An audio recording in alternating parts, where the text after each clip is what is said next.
कुरुते भगत्यासुरासुर नर सदा। हे श्रेष्ठ देवताओं से भी श्रेष्ठ, हे जगत गुरु, हे देवताओं के स्वामी, आपको नमस्कार है। सदैव देवता, असुर और मनुष्य भक्ति पूर्वक आपको भजते हैं। साध संगत जी, परमादरणीय साध संगत जी, इस निराकार अविनाशी ब्रह्म को अपनी नजरों में बसाते हुए, इसको अपने अंग संग महसूस करते हुए सद्गुरु माता जी के पावन पवित्र चरणों का ध्यान करें और बड़े ही प्यार सत्कार से बोलें जी धन निरंकार जी। साध संगत जी प्यार से बोलना जी धन निरंकार जी। साध संगत, दास की निगाहें जहां तक जा रही है, दास ये अनुभव कर पा रहा है कि यहाँ ज्ञानी महापुरुष जो इस निराकार अविनाशी ब्रह्म को जानने वाले हैं और इसको नहीं भी जानने वाले हैं। साध संगत, तो दास आपका ध्यान उस तरफ मुड़ना चाहेगा। साध संगत, लगभग 26 अक्टूबर से ही और इधर मतलब 2 महीने तक का जो समय चला, साध संगत भक्ति काल का समय चला। कहीं न कहीं जिसकी जहां आस्था है, जहां जिसका विश्वास है, जहां जिसकी श्रद्धा है, वहां लोग जा रहे हैं और उनकी कुछ ना कुछ एक चेष्टा है, एक भावना है, एक लगाव। इंसान का स्वभाव है कि हमेशा अभाव में जीता है। अभाव, कुछ ना कुछ पाने की इच्छा उसके मन के अंदर लगी रहती है। साध संगत, दास आपका ध्यान उस तरफ मोड़ना चाहता है। कभी कभी हमारे मन के अंदर एक प्रश्न उठता है कि जो हम भक्ति कर रहे हैं या जिसकी भक्ति कर रहे हैं, कितना सही जा रहे हैं, कहां जा रहे हैं। तो साध संगत, मन के अंदर भावना पैदा होती है कि हम जिसकी भक्ति कर रहे हैं ये सही है कि जो मेरे से सामने वाला भक्ति कर रहा है, किसी का कर रहा है, वो सही है। इस बात को माता पार्वती जी ने भगवान भोलेनाथ से पूछा है। स्कंद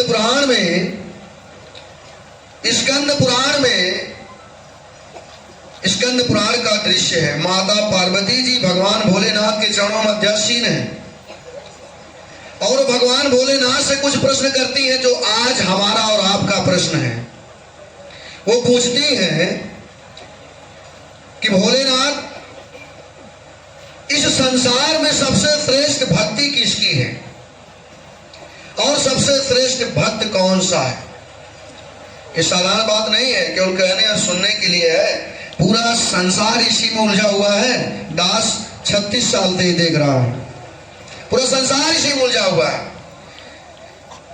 सबसे श्रेष्ठ भक्ति किसकी है और सबसे श्रेष्ठ भक्त कौन सा है? तो भगवान भोलेनाथ ने माता पार्वती से सद्गुरु के महिमा का वर्णन करते हुए जो बखान किया है, जो वर्णन किया है, उसी हिस्से को गुरु गीता शतक कहते हैं। उन्होंने जब सवाल किया कि संसार में सबसे श्रेष्ठ भक्ति किसकी है और सबसे श्रेष्ठ भक्त कौन सा है, तो भगवान भोलेनाथ माता पार्वती को समझा रहे हैं कि देवी ध्यान से सुनो। उन्होंने कहा कि धन्य माता पिता धन्यो गोत्र धन्यम कुलोद्भवः धन्य वसुधा देवी जायते गुरु भक्तितः। काहे पार्वती, हे देवी, वो माता धन्य है, वो पिता धन्य है, वो गोत्र धन्य है, वो कुल धन्य है, वो खानदान धन्य है, वो पृथ्वी धन्य है देवी, जहां गुरु भक्त होते हैं। अर्थात सबसे श्रेष्ठ जो भक्ति है वो गुरु की भक्ति है और सबसे श्रेष्ठ जो भक्त है वो गुरु भक्त है। ये मैं नहीं कह रहा हूं, पढ़। और आगे क्या कह रहे हैं कि गुरु संतोषणा देव मुक्तो भवति पार्वती हरिमायादेषु भोग त्रित्वं कृपया देवी जायते। काहे देवी गुरु के संतोष मात्र से, गुरु के प्रसन्न हो जाने से जीव मुक्त हो जाता है। कहा कि गुरु के प्रसन्न हो जाने से जीव मुक्त हो जाता है, अरिमा आदि अनेक सिद्धियों का वो भोक्ता बन जाता है। इनके प्रसन्न हो जाने से जीव मुक्त हो जाता है। और दुनिया के किसी वेद ग्रंथों में कहीं नहीं लिखा कि किसी देवी देवता या भगवान या 33 करोड़ देवी देवताओं या भगवान को खुद स्वयं नहीं पावर कि किसी जीव को मुक्त करते। वो पावर, वो यूनिवर्सल पावर, वो शक्ति सदगुरु के हाथ में है। साथ संगत और आगे क्या कह रहे हैं कि विद्या धनम बलम चैवम तेषाम भाग्य निरर्थकम येषाम गुरु कृपा नास्ति अधो गच्छन्ति पार्वती। ब्रह्मा विष्णुश्च रुद्राश्च देवता पितृकिन्नरा सिद्ध चारण यक्षाश्च अन्यो चा मुनयो जना। काहे देवी जिन पर गुरु की कृपा नहीं है वे अधोगति को प्राप्त होंगे। जिन पर गुरु की कृपा नहीं है वे अधोगति को प्राप्त होंगे। उनकी विद्या, धन, बल, भाग्य सब निरर्थक हो जाएगा। चाहे वे ब्रह्मा, विष्णु, रुद्र, देवता, किन्नर, पितर, सिद्ध, चारण, यक्ष या किसी तपस्वी या अन्य किसी मुनि के पद की ही क्यों ना प्राप्ति कर चुके हो। बिन गुरु भवनिधि तरे न कोई जो बिरंची सन कर सम होई।